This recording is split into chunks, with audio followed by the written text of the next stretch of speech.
This is A Different Perspective with Kevin Randle. A retired U.S. Lieutenant Colonel, Kevin Randle has been studying UFOs for nearly 50 years.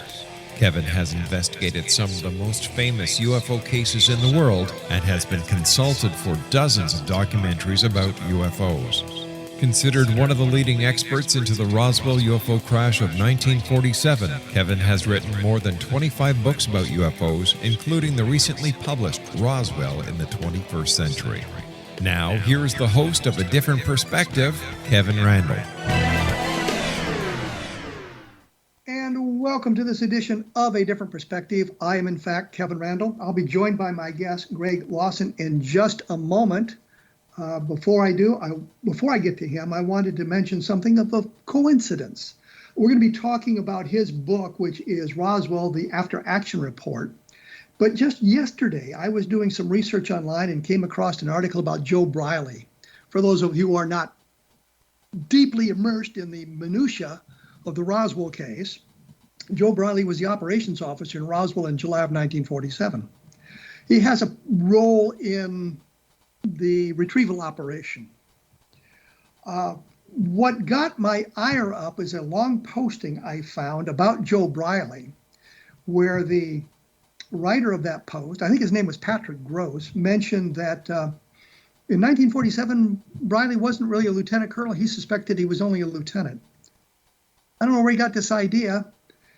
If you go online to do your research or follow up on your research, you would have found a page called Staff Officers from the 509th Bomb Group. And on that page is Lieutenant Colonel Joe Briley. He was a lieutenant colonel in 1947. I don't know why this guy speculated he was only a lieutenant.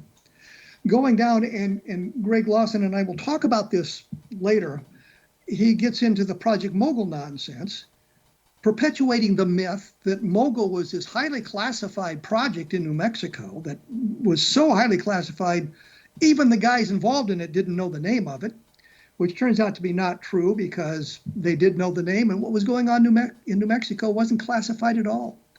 The purpose, the ultimate purpose of what they were doing was classified, but it had nothing to do with what they were doing with the balloon experience in New Mexico. And I'm sure that we'll get into that in just a few minutes, because, as I said, Greg has a book and he deals with some of this material as well. I see here that Greg Lawson has spent much of his adult life exploring strange places, from the first Russian colony in Three Saints Bay, Alaska, to the pyramids of Egypt. He has explored the paranormal hotspots in over 40 countries. He is a career law enforcement officer with over 30 years experience and currently serves as a patrol lieutenant. Previously, he has worked as a hostage negotiator, SWAT officer, mental health investigator, academy instructor, and as a sex crimes and homicide detective. Greg is also a 10-year military veteran and has served as a paratrooper with the Army's 82nd Airborne Division, and I will say nothing rude about the Army's 82nd Airborne Division, as a Navy operations specialist aboard the USS Nimitz, which is kind of interesting, and as a Ranger Master with the U.S. Air Force. He is a lifetime member of Veterans of Foreign Wars. Greg has a master's degree in education from Texas State University, where he studied complex adaptive human services. He also specializes in investigative procedures and teaches these skills to Texas law enforcement officers and paranormal investigators. He is an international lecturer and author of 7 books, 3 of them addressing the paranormal: How to Be a Paranormal Detective, Diaries of a Paranormalist, and his latest book, Roswell After Action Report. Greg Lawson, welcome to A Different Perspective. Thank you, Kevin. It's a real honor to be on your show. Appreciate it.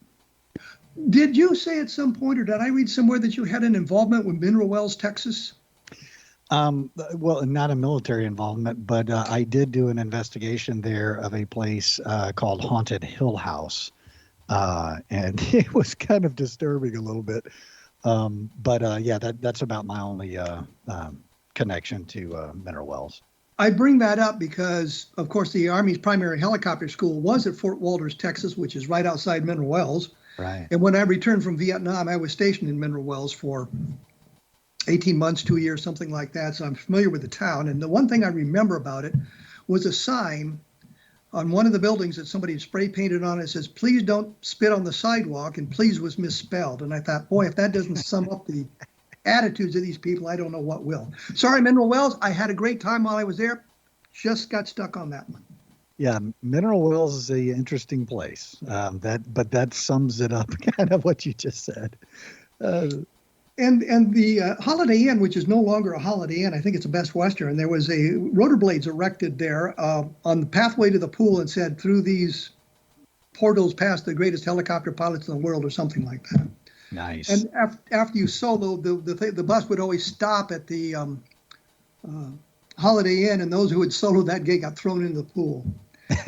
And on the day I soloed, there was we outnumbered the actual people who hadn't soloed, so we were able to fight them off for a while, and a lot of people ended up in the pool. Wow. But I digress. No, that the base over there is still kind of open to the public. I mean, it's not a base anymore. It's all been farmed out to private industry and probably government. But it's still interesting to go over there and kind of drive around and look at everything. Well, it had originally been an Air Force base, and I know this because the quarters that we had at Walters when we were going through flight school were much nicer than most of the billets in the Army. And when I came back from Vietnam, I didn't have to live on base. I could live anywhere I wanted as long as I could get to work on time. So, yeah. Roswell, the after action report. What inspired you to do this? I'm obviously an idiot to step off. No argument here. To step off into this, my wife and I have been going up to Roswell for a decade and a half or so, just going to the conferences and talking to different people up there. And I've always been really interested in it. When I was 5-6 years old, I lived next door to an F-4 pilot. And so talking with him, he was gracious enough to talk to the 5-6-year-old when he would come home every once in a while. And we would talk about airplanes and weather balloons and stuff like that. And because we used to see a lot of these silver discs fly over my house. I was in the flight pattern of Bergstrom Air Force Base, SAC Command at the time. And so they would be launching weather balloons all the time. And by the time they got to my house, they were at a very, very high altitude. So they had spread out and flattened out real nice. And late in the day were great reflectors and looked really cool up there. So as a young kid, I was interested in it. But just going to Roswell and talking to the different people, meeting a lot of the different people, I had always been interested in UFOs. I've always been interested in sci-fi. I've always kind of had an affinity to that. And I kept up with the Roswell situation from a distance from the late 80s, early 90s maybe. And then read the report when it came out, maybe a year after it came out. And I wasn't as diligent back then when I read the report, but I kind of... Well, the report you're talking about is the Air Force report, the big, thick Roswell book right. that Colonel Weaver and Lieutenant McAndrews put together. Yeah, fact versus fiction, right? Yes.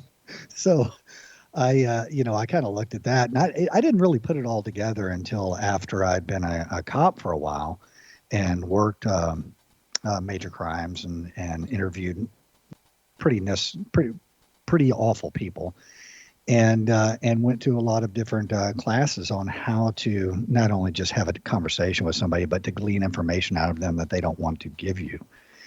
And so with my background in the military and my background in law enforcement, I decided to read this thing again.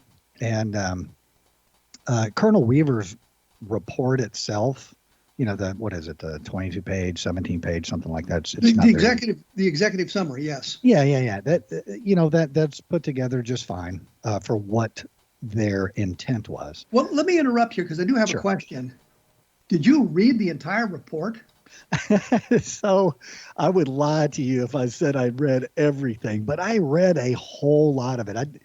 I've had this stuff on my bedside table for about 7 years or maybe even closer to 10 years. My wife was like, you need to write the damn report, write the book and get this stuff off of your bedside table. And I couldn't disagree with her, What's funny is a lot of people have criticized me by calling this an after action report. Well, obviously it's not an after action report. It's my after action report. It's a review and summary of kind of a general idea of what some people think happened and involving what some people feel were involved. And my real expertise is looking for what matters. Well, an after action report in the military, we write those after you were involved in some kind of an action, whether it was a combat related or some other action, an exercise or whatever. We put together an after action report. And I suppose that's the same way with the police.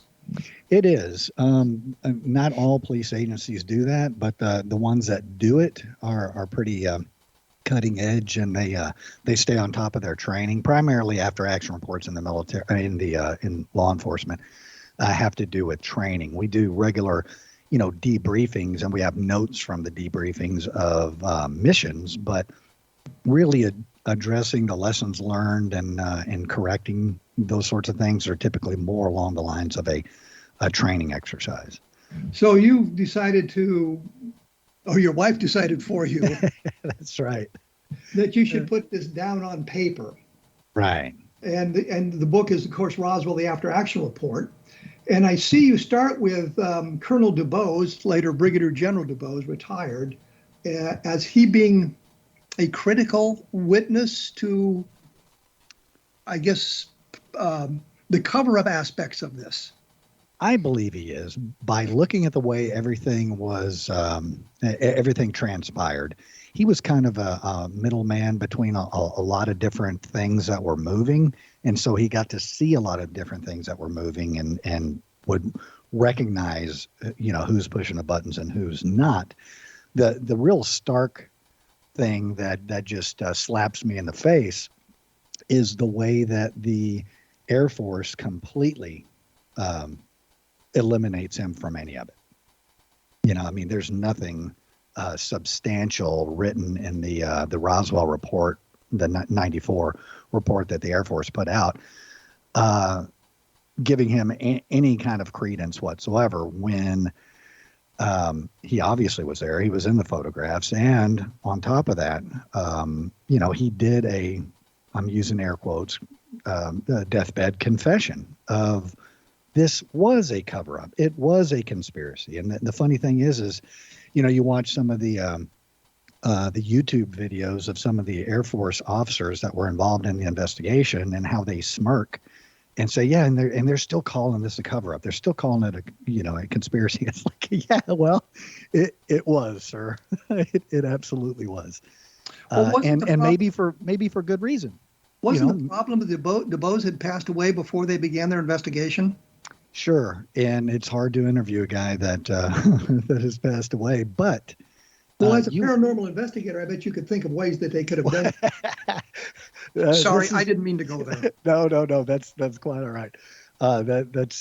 You could after you exhaust everything else, all reasonable means to gather information, you can always reach out to the folks that profess having that communication from beyond.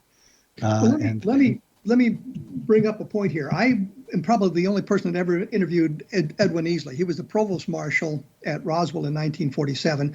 And for all of you people out there, provost marshal in this case, marshal is spelled with one L, not two. Get it right.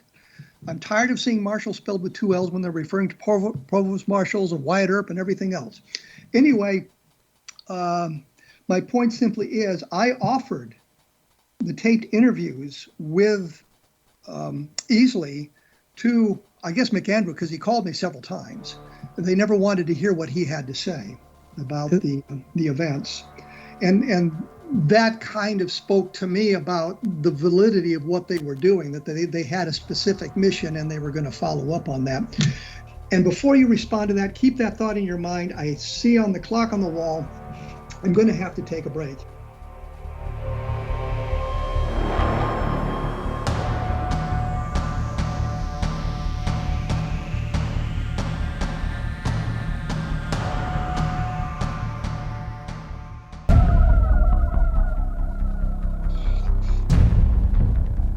I am here with Greg Lawson.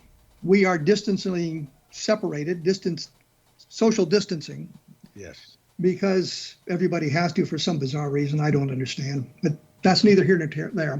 When we went away, I was attempting to give you the website, which is www.theparanormaldetective.com, and the Paranormal Detective is all one word, all lowercase.com, and you type Greg Larson into your search engine, you can get to it as well. His book is Roswell, the After Action Report. My blog is www.kevinrandle.blogspot.com, and I mentioned this, which I should have done in the first segment, because I have a longer posting about Joe Briley and the information that was posted by someone else about that for y'all to take a look at when the mood moves you or you want to dive deep into the minutiae of Roswell. When we went away, I had mentioned that I had, and probably am the only person who interviewed Edwin Easley, who was the provost marshal at the time in Roswell, 1947. He was responsible for security on the base. He had two organizations. One dealt with security on the base, and the other dealt with the military police that patrolled the town and that sort of thing for the military. So he was deeply involved in this sort of thing. And I offered to get copies of those tapes to McAndrew, and they just never wanted to hear them, which I thought Edwin Easley would have been a wonderful source for them, because he says to me multiple times that when I would ask him specific questions about what was picked up and what was seen, he says, well, I can't talk about that. I was sworn to secrecy. You bring DuBose in as someone who is now in Fort Worth, was not involved in the activities in Roswell, but was sort of involved in the overseeing of the entire thing, and he's involved in Fort Worth, and you give him a major role. I do. So everything I need to know about an investigation that a law enforcement officer or an official is conducting is who he excludes from that investigation. When you purposely exclude people from the investigation that would have germane information or credible information about that, and you completely exclude them, I completely understand two things are happening. One of two things. You're either incompetent or you're doing this by design. And I spent 2 years in the United States Air Force. I was in security forces. I was a combat arms training and maintenance instructor. I taught small arms fire to everybody, right? I was a range master. And being a range master, I was involved in a little bit of what the security forces were doing as far as on the law enforcement side, and understand the OSI's role in a lot of the larger investigations. And when I see something like this, I don't want to throw out incompetence, because I don't believe they are. But I do believe that they take orders, or they already have something, affixed in their brain of what the investigation is and how do we need to get to that conclusion. And that's one of the big mistakes that a lot of law enforcement officers, a lot of investigators make, is they see a situation, they come up with a conclusion immediately, and then build their investigation to fit their paradigm, their idea of it. And that's something that Weaver started immediately. I don't know whether you know this. Well, you probably do know this. Backstory Roswell. Weaver wrote a book in 2020. That came out in 2020. Yes, I've had Colonel Weaver on the program. I know Colonel Weaver. He and I have had telephone conversations and communications for many years. Yeah, I would not have wanted his responsibility in this thing, but he does say something that tells me everything. In his new book, he says, clearly we had to do better than a snarky but true response in order to answer the congressman's request, however goofy it was. Wow, that's the guy I want in charge of my investigation. He's already discredited anything that he's going to come up with. He's already figured it out. He knows what this is all about, and it doesn't have anything to do with spaceships or anything else. But it was essentially, he came across as basically everybody's wasting our time. Well, I didn't get the sense that he thought that. I got the sense that he knew what his orders were. Well, and that's a whole different kettle of fish. It is. And, and you can go down that line of, if you are in charge of an investigative unit, you're probably understaffed, undermanned, and you're behind on everything that you're doing. It's one of those things. If you're thinking that this is just some goofy request and we just need to get it off our plate, are you going to assign your best investigators to it?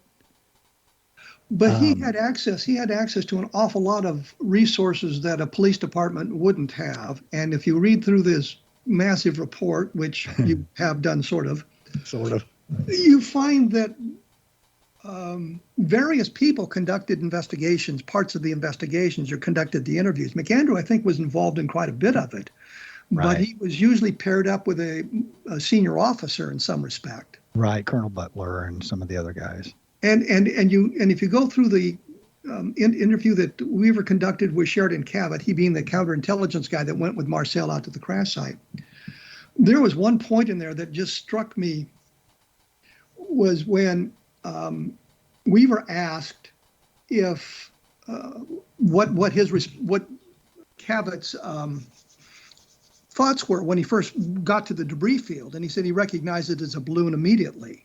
Right. And I'm thinking the next question should have been, did you communicate this rather important piece of intelligence to Major Marcel and Colonel Blanchard? And why not? Yeah, exactly. There's so many answers that were given in the different interviews that never derailed their line of questioning. There's that one part, I kick that around a little bit as far as Mary Cavett, Sheridan Cavett's wife. She's sitting there with him during this interview, and she's chiming in from time to time. By the way, just to interrupt you, when we interviewed Cavett, and I say we, Don Schmidt and I interviewed Cavett, Mary Cavett was there, and she chimed in periodically. Yeah. Well, and the thing about it is later they're talking to Professor Moore, and they talk about when Jesse Marcel had that piece, and they were over there at a barbecue and they tried to burn it, it wouldn't burn. Well, I look back at the transcript again, and I'm looking at the transcript, and I'm trying to find that, and I'm like, I can't find that. So once again, in his transcripts, it's interesting, a transcript is everything that is said in that conversation from beginning to end. You don't edit a transcript. If you edit a transcript, it turns into a statement.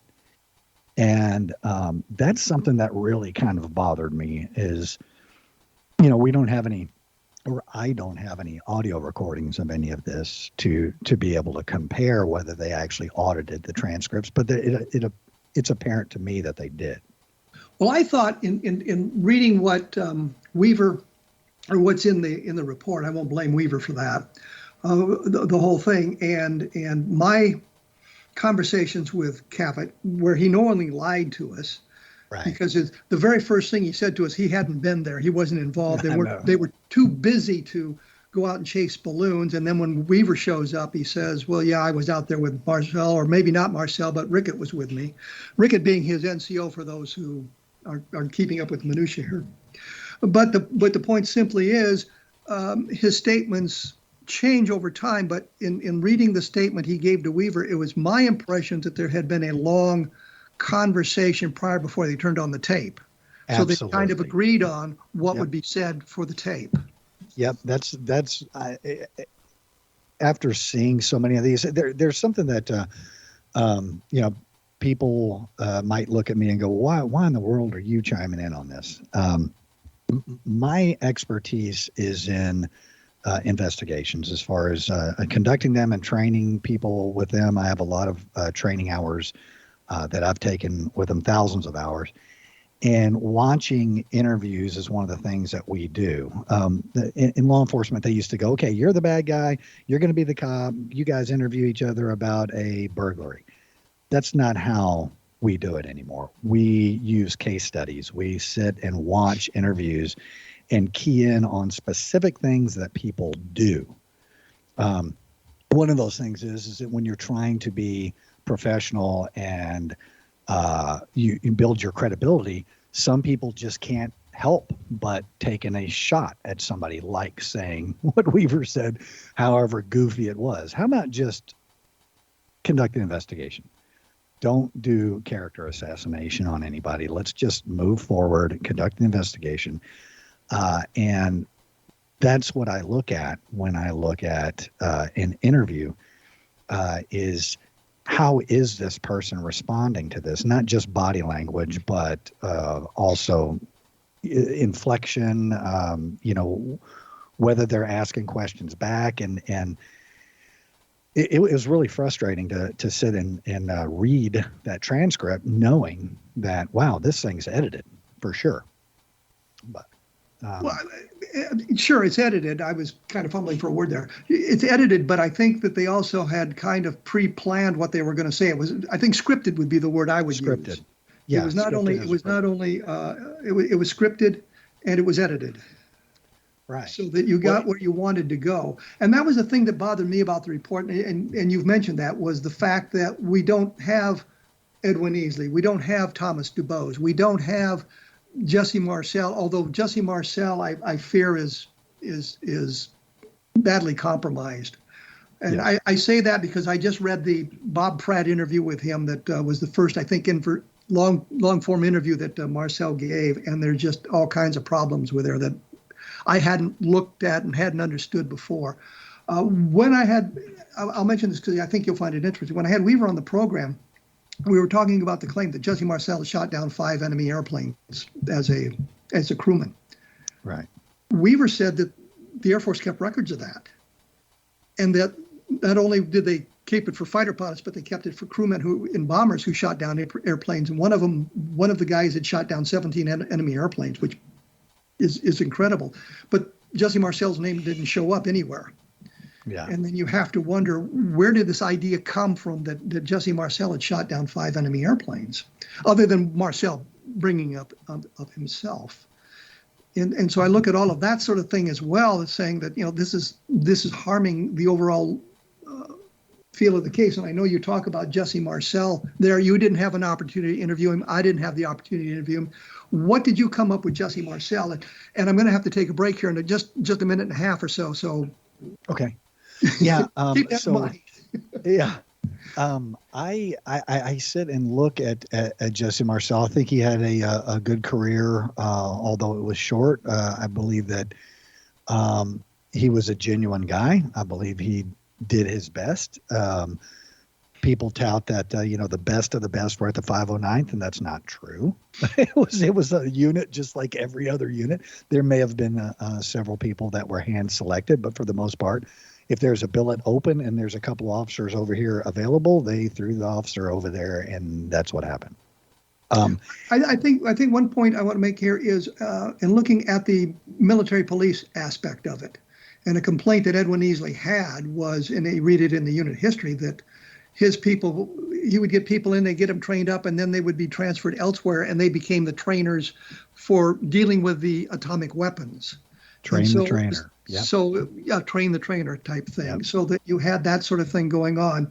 But I assume you've read the Pratt interview with Marcel. I have. In both the sanitized version that Carl Flock put together and the regular version that I actually put on my blog. So you can kind of compare those two as well. And we'll get back to that in just a moment because I'm going to have to take my break now. The book is Roswell, the After Action Report. My book is, of course, Roswell in the 21st Century. The website is www.theparanormaldetective.com. Mine is www.kevinrandle.blogspot.com. And if you take a look at that, some of the stuff about Joe Bradley, some of the things we're talking about here, I just posted today so that you'll get a good look at, or a good feel for some of what we're looking at and how we're discussing it. We will be back right after this, so please stick around.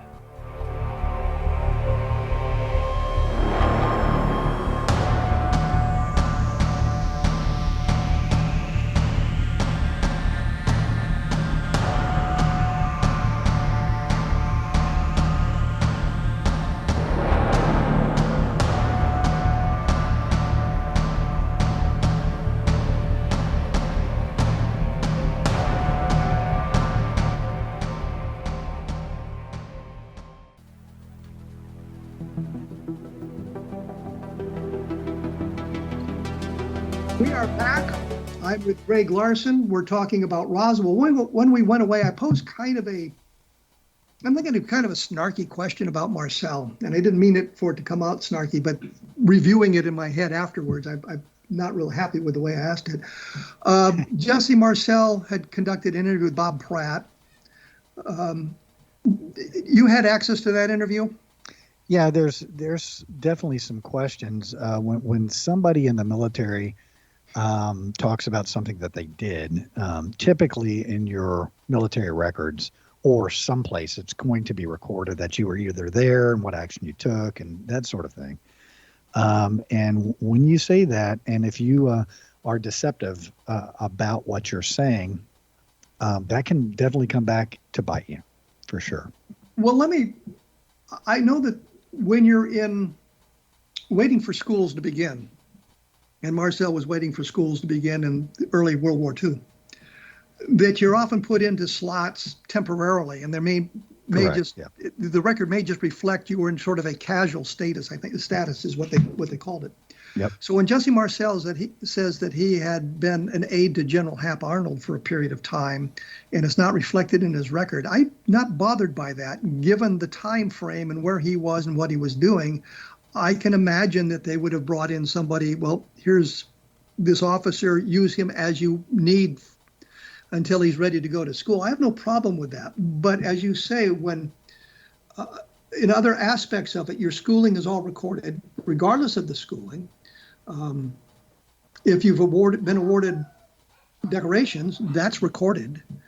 You can find that. I know for a long time, my record didn't reflect the precise number of awards. And I mentioned this only because Jesse Marcel said he had 5 air medals. And I wasn't impressed with that because as a helicopter in Vietnam, I earned 41 air medals. And I'm not even close to being close to the top. I think the top guy had 125 air medals, and we got them for every 25 hours of combat assault flight time and 50 hours of combat support flight time. So if you spent 1,200 hours in Vietnam flying around, you had a sack full of air medals. But I could only find records for 2 air medals. And that was worrisome. And I don't know why you would claim 5 when you had 2, and that sort of thing. Yeah, whenever something to look at is my father was in World War II. His records were part of those records that when they had the big fire there in St. Louis had burned up all his records. So for me to go back in and be able to find where he received his training, because he went to flight school, and I don't know whether he got injured. No, Jesse Sr. did not go to flight school. No. I'm talking about my Jesse Jr. father. went to flight school, and he took the flight surgeon's course, which got him up through soloing, and that was about it. But Jesse Marr Sr. was not a rated officer, which means he did not have a flying assignment. Right. No, I was speaking about my father. I'm father. Sorry. No, that's all right. My father's records were part of that group of records that burned. And I know that he went to flight school. He either failed out of flight school or he got injured. And I think he was injured because he was writing letters from a hospital. So I'm putting together, not currently, but I did put together kind of my dad's military history using letters and postcards and those sorts of things. You can go back when you're conducting an investigation and use those things to kind of put the pieces together. But definitely, like if you're temporary assigned duty someplace, TAD for 2 months, 3 months, waiting for a school or waiting for an assignment or waiting to be transferred somewhere, most likely that's not going to be recorded anywhere. I spent time in the Sinai Desert with a multinational force and observers. I went to Chad and Sudan while I was there. Nowhere in my record does it say that. I have pictures. I'm pretty sure that was me in the pictures, but nowhere in my record does it say that. So there are things that happen. And the big key thing is me as a local law enforcement official, as a person that conducts criminal investigations up to, capital murder. One of the things that we have to not as a luxury is time. So let's say as a child abuse detective, on Monday I get 3 cases. I start working on one of them, and I'm coordinating multiple interviews with the children, with the first adult that was aware of this action happening. I'm making scheduling medical interviews and all those things. And on Tuesday, I get 3 more cases. And on Wednesday, I get 3 more cases. So we have to concentrate specifically on the things that really matter, and glean out the germane information that is going to lead to probable cause and a grand jury indictment.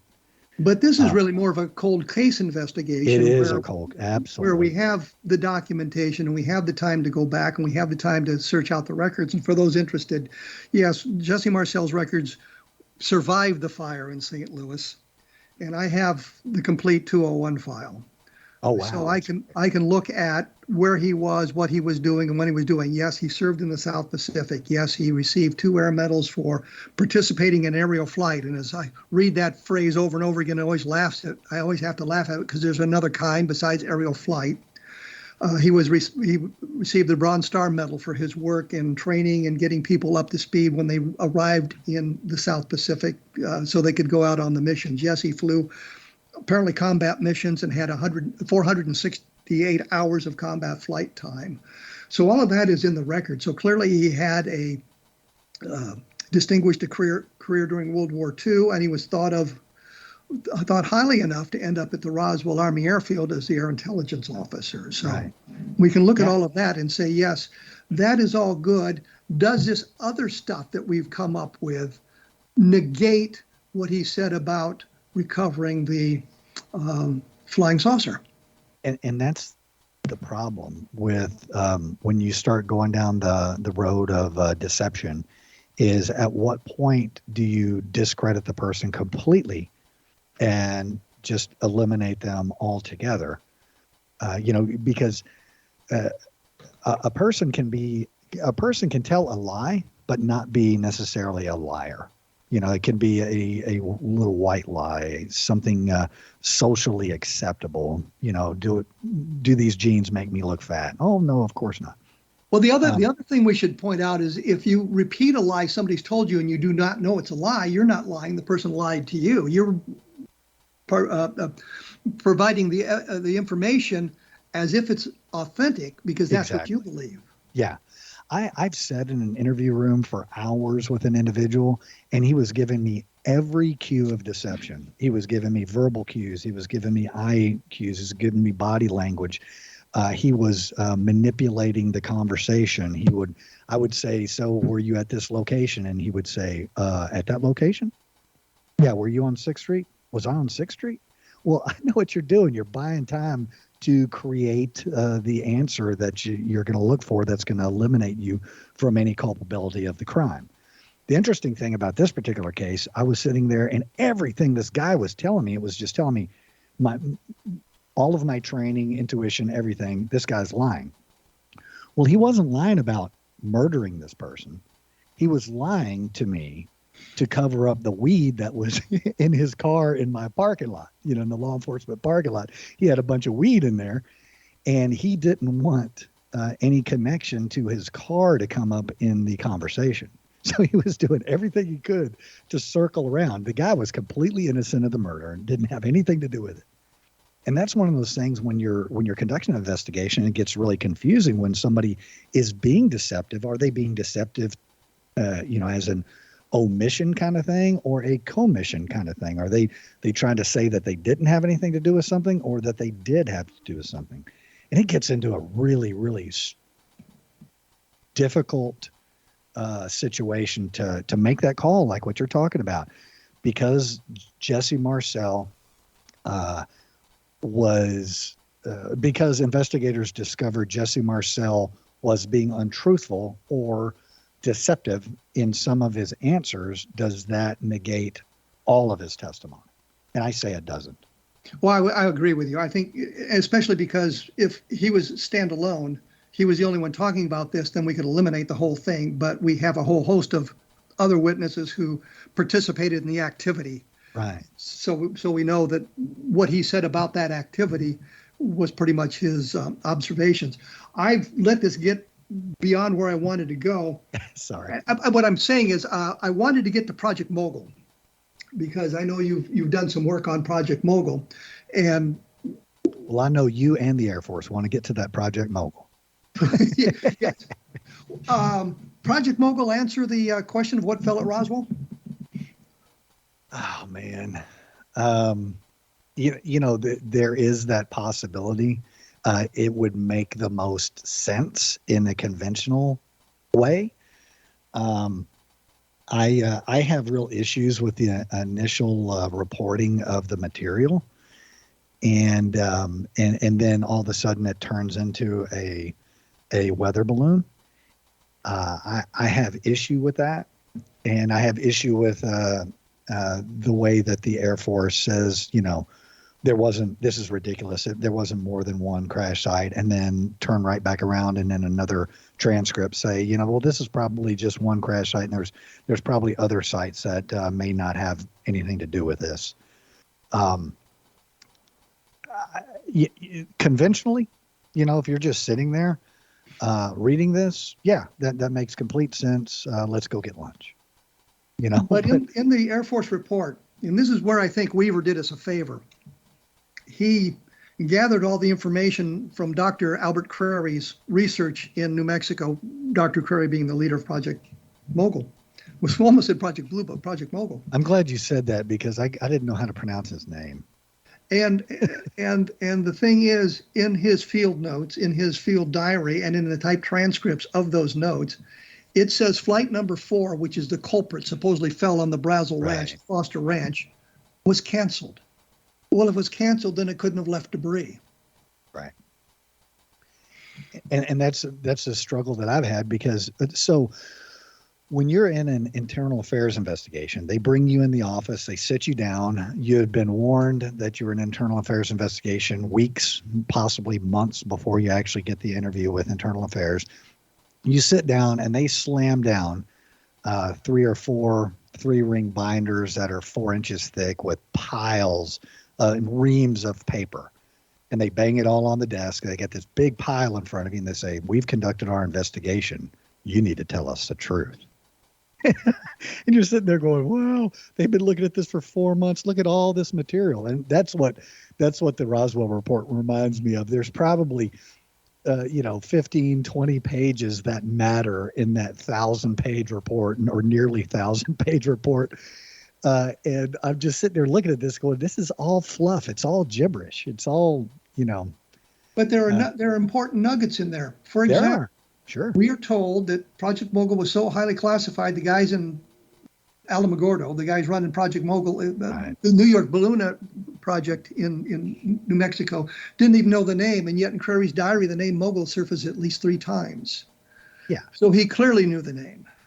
Well, and that's my whole issue with the way that they conducted this investigation, the way that they documented or didn't document, however you look at it, their process and the evidence that they gathered and how they, they manipulated all of it, all the transcripts, all the statements, everything. They manipulated it to Mogul. And every time something would pop up that would take you down a rabbit trail someplace else, they would just completely ignore it and just stay on track. And that's the most frustrating thing. Okay, you have let's do this. Let you collect your thought on your question here, because I have to take a break, and it's a good excuse here. Your book is Roswell, the After Action Report. How can they get a hold of your book quickly? They can get it on my website, theparanormaldetective.com, or on Amazon. Okay. And the website is theparanormaldetective.com. We will be back right after this, so please stick around.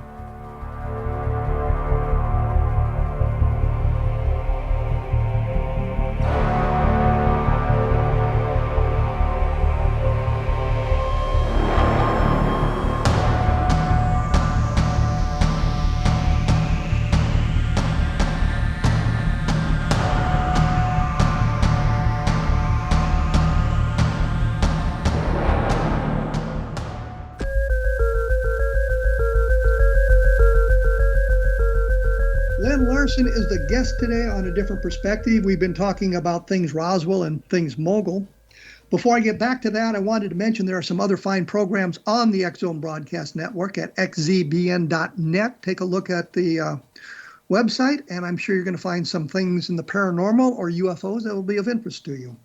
When we went away, I had, or you were going to talk a little bit about some of the confusion in the Mogul transcripts and things like that, and Sure. I kind of cut you off for the break.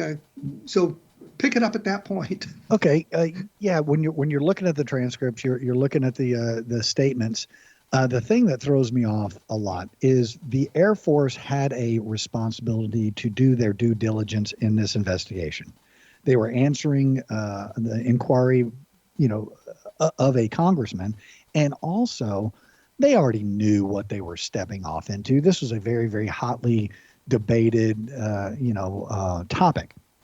So they had a responsibility to do this in the best of their way. And so this is one thing you don't do in law enforcement. If I have a suspect and that suspect is charged or assumed that he killed his wife, I don't tell him to do the investigation.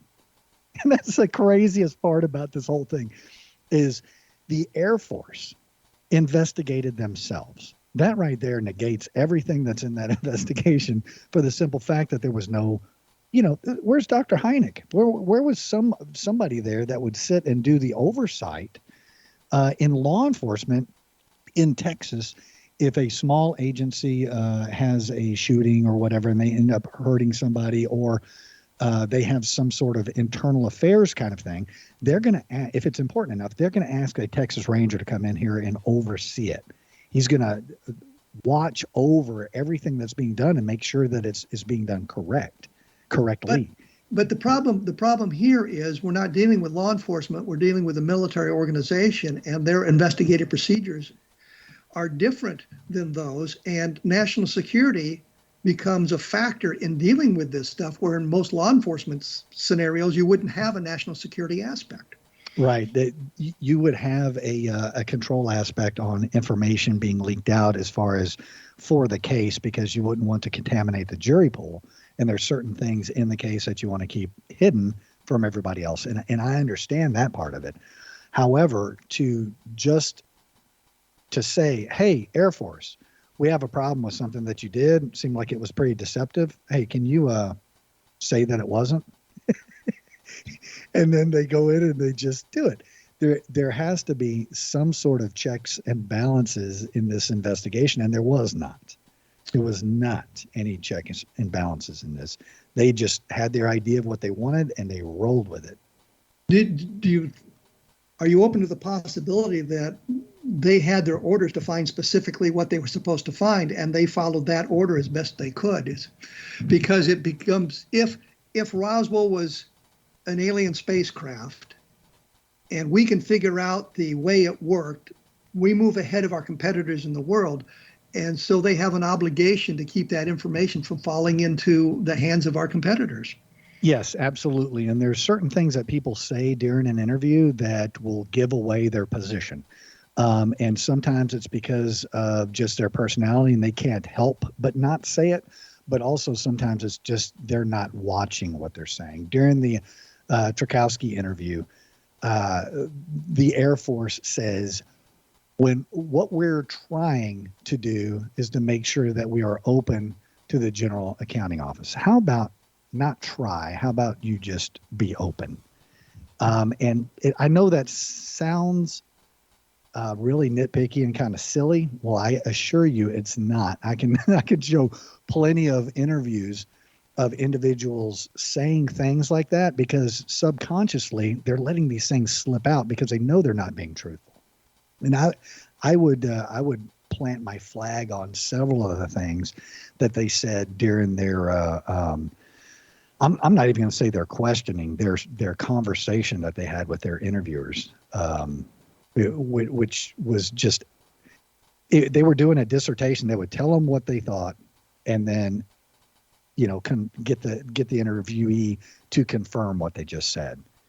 Well, Trukowski, who was a member, a leader involved with Project Mogul. And I say that so that the audience can keep up with us here. He's in Ohio at the time. The events are going on in New Mexico.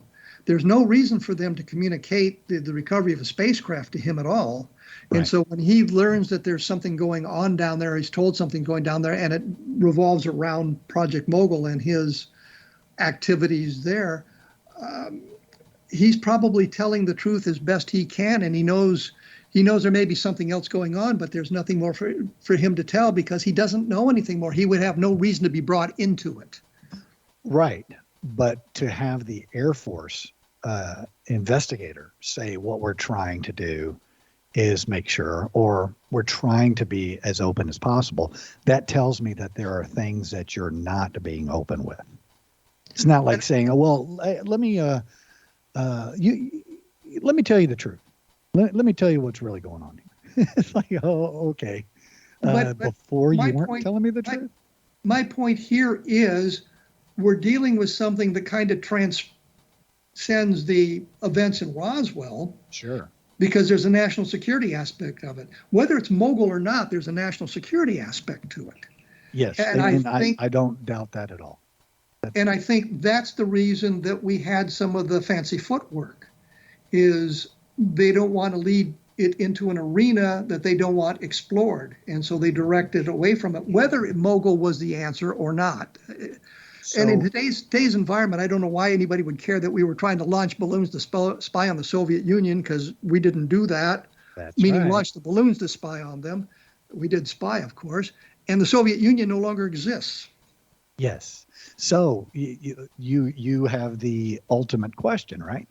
Why in the world would they continue to be deceptive when there's nothing on the books that I can imagine that would require this to remain classified for 70 plus years?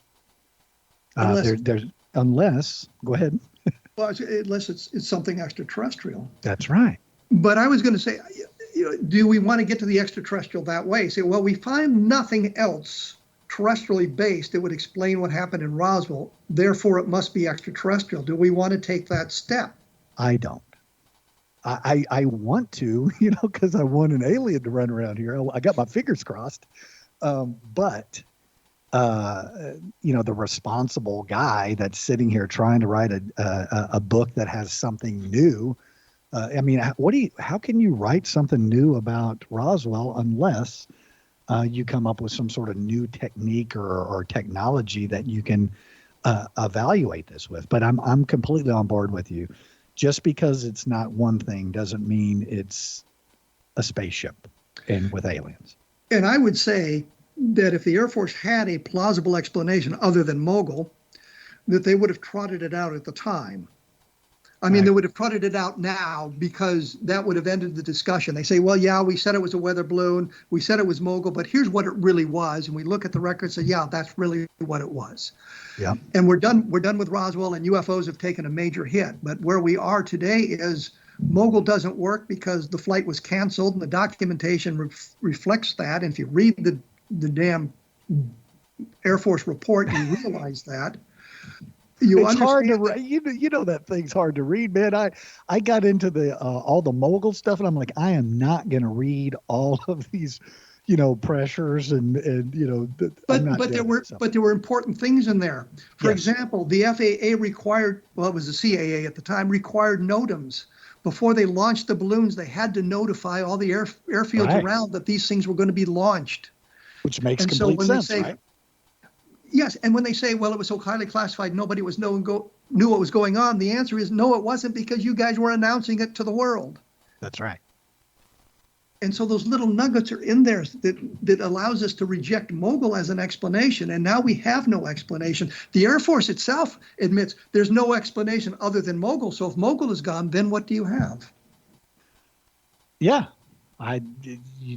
it continues to be the mystery that it is, because to simply say, this is it, let's move on, and then to start throwing all this other ridiculousness in there,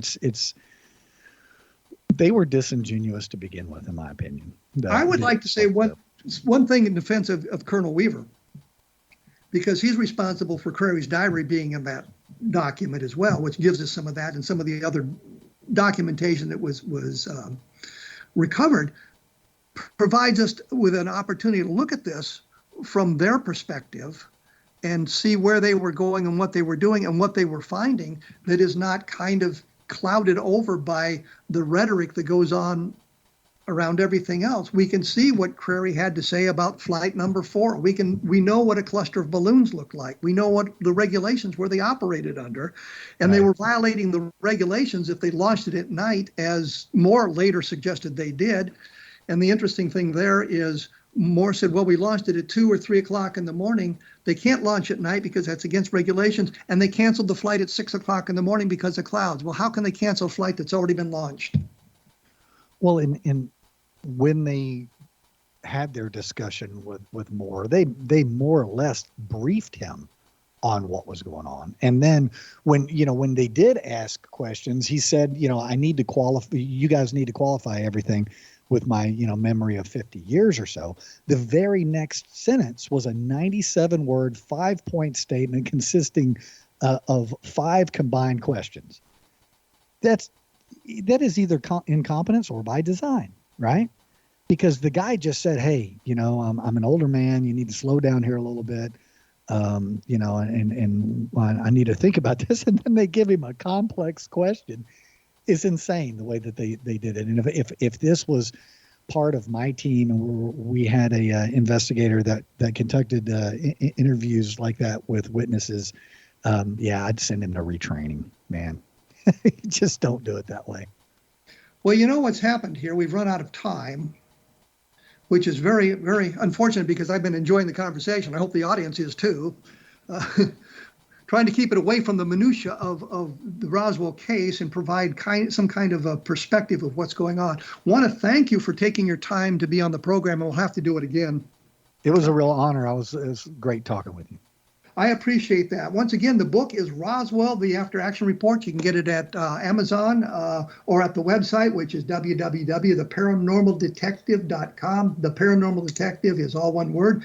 The guest is Greg Lawson. I think you can type his name in the search engine and you can come up with that as well. Thank you so much, Greg. Appreciate your time. Thank you, sir. Next week, as promised several weeks ago, I'm going to try to talk with Stan Gordon about the Kecksburg UFO crash. We had on Bob Young, who suggested it was meteoric in its,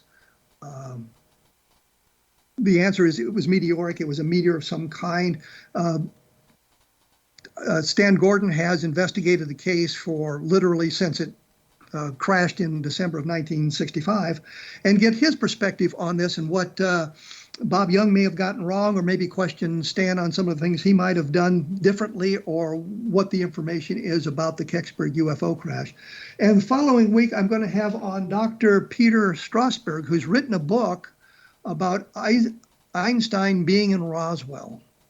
And I found that kind of fascinating, and I've been able to get in touch with him, and he will be on November 17th to talk about his book, why he believes Einstein was in Roswell, and how it all fits into the overall picture that we've kind of drawn over these many years of doing a different perspective about what fell at Roswell. My latest book is the Best of Project Blue book, or actually it's the latest book is, of course, UFOs in the Deep State, and I think it provides an answer as to why this cover-up, why this secrecy persists until today. And I think that it provides some good answers for that and how all of that came to be. The book prior to that was the Best of Project Blue book. It looks at some of the better cases that didn't get a lot of publicity when they happened. So I will be back, and I normally say in 167 hours, but we've got daylight saving time ending, so I'll be back in 168 hours with more information about the paranormal, about UFOs, and things that go bump in the night. Thank you for listening.